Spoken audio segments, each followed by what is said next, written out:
J'ai vraiment du mal à répondre à vos questions parce que je suis un peu impressionnée en fait.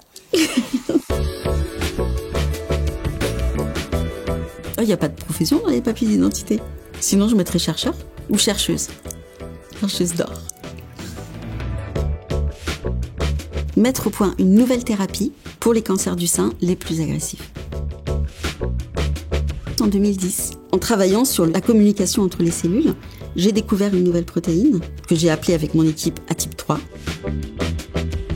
C'est une protéine qui est présente dans toutes les cellules de l'organisme. Elle est importante parce qu'elle freine toutes les velléités des cellules de devenir cancéreuses. Donc elle est là pour protéger en fait. Dans le cancer du sein, cette protéine, elle n'est plus là. Elle est déficiente. Plus le cancer est agressif, plus on voit que les niveaux d'expression de cette protéine sont bas. Et évidemment, quand elle n'est pas là, le frein est cassé, donc la voiture accélère, donc les cellules deviennent plus méchantes, plus agressives. Des composés qui vont bloquer cette action de la cellule cancéreuse, voire même la tuer. C'est ce qu'on cherche en fait. Et la médecine personnalisée.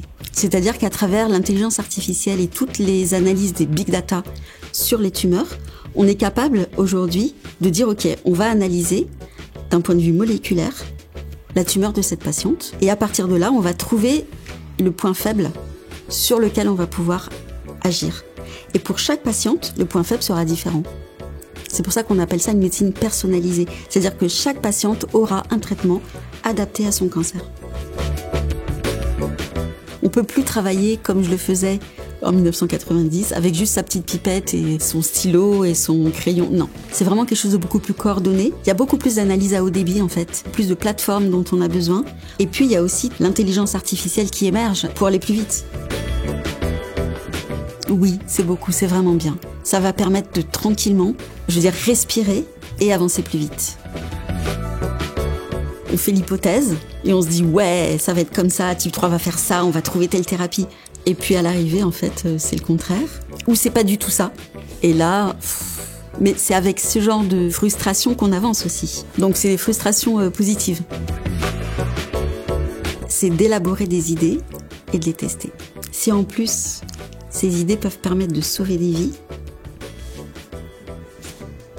c'est merveilleux. Très important. Surtout le prix Ruban Rose. Merci.